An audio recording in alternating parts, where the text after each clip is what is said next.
Welcome to today's deep dive. We're looking at a pretty crazy shift happening in the professional world right now. Imagine a tiny two-person boutique law firm in 2026. Going head-to-head with mega firms that have thousands of lawyers. Right, and actually outpacing them using Anthropic's Claude. It's a total masterclass in leverage.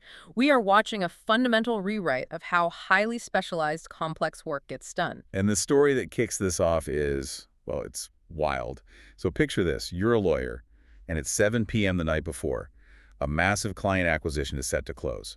Suddenly, the buyer's counsel sends over a demand letter with aggressive last-minute changes. Oh, a classic brutal pressure tactic meant to force a mistake when everyone is exhausted. Exactly. They want new escrow conditions, basically holding back more of the purchase money and expanded carve-outs. Which are essentially loopholes to get out of the deal. Yep. The implicit threat is accept this or the deal dies. Yep. Normally, you'd panic, call in 3 associates, order takeout, and stay up all night. Instead, this lawyer just feeds the purchase agreement, the disclosure schedules, and that demand letter straight into Claude.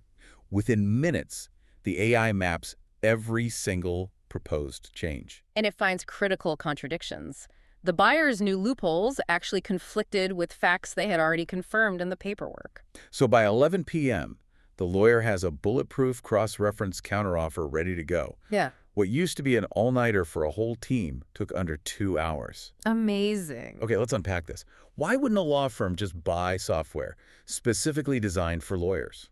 Like, why use a general AI like Claude? Because those specialized legal AI tools, they usually just offer generic template libraries. And honestly, I mean, a template isn't a competitive advantage. Every competent firm out there has standard templates. Right. The real advantage you bring to the table is judgment. Exactly. It's like any job, you know? Knowing how to fill out a spreadsheet isn't the skill. Knowing what numbers actually matter is. That's the judgment. That's exactly it. And this lawyer encodes that judgment using custom instruction files called skills. They aren't just asking the AI a generic question. They use these skills to teach Claude how to think about the work, what specific risks to flag, how to weigh competing priorities, even the exact tone to use. So standard legal AI hands you a recipe. Yes, and this method is teaching the AI how to cook. Here's where it gets really interesting. I want to talk about how this lawyer actually interacts with the AI, because it's not just a chatbot to him. He uses it in 3 distinct ways: chat, co-work, and code. Chat is obvious, that's the brainstorming back and forth we all do, but that second mode, co-work, is where I think the real paradigm shift happens. Co-work is where the heavy lifting happens autonomously. It doesn't just suggest edits on a screen for you to manually copy and paste. Claude is heavily optimized for writing code. So when the lawyer tells it to apply track changes to a massive 40-page contract, Claude actually opens the Word document at the XML level. Meaning it's reading the hidden foundational code of the document itself rather than trying to fight with the Microsoft Word user interface. Exactly. It writes code to apply perfect tracked changes attributed to the lawyer without ever actually launching Word. No more broken formatting or stale cross-references. It cures the ultimate software headache for professionals. But then there's the third mode, code. And this blew my mind. He actually had Claude build a custom tool from scratch. Right, a command line tool that translates dense legal citations into natural-sounding audio, so he can literally just listen to contracts on his morning commute. It's DIY software engineering for non-engineers. Wait, let's pause. If we're feeding highly sensitive pre-merger data into an AI, Is it secure? yeah, is that actually secure enough for strict attorney-client privilege? Tech companies make privacy promises all the time that turn out to be pretty flimsy. It's a crucial point, especially when we talk about the ethics of professional tech use. The answer here is using zero data retention APIs. Which is basically a direct pipeline to the AI where your data isn't saved at all. Correct. The inputs aren't stored, and they absolutely aren't used to train future models. It's the same basic diligence required for using enterprise cloud storage.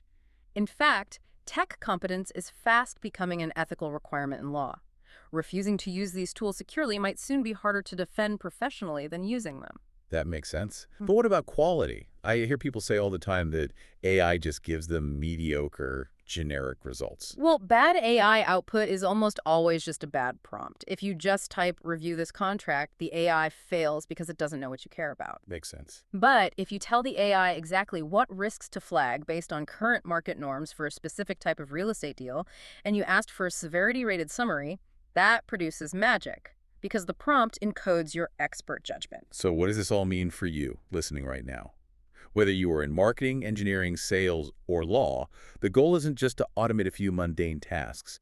The real goal is to encode your unique professional judgment into a tool that scales your specific expertise. It really changes what it means to be an expert, but it also raises an important question we need to figure out. If AI eventually takes over the thousands of hours of entry-level grunt work, The initial drafts, the research memos, the basic review. the stuff we all had to do to learn our industries. Right. If that goes away, how will the next generation of professionals ever develop the deep, foundational judgment required to supervise that AI in the first place?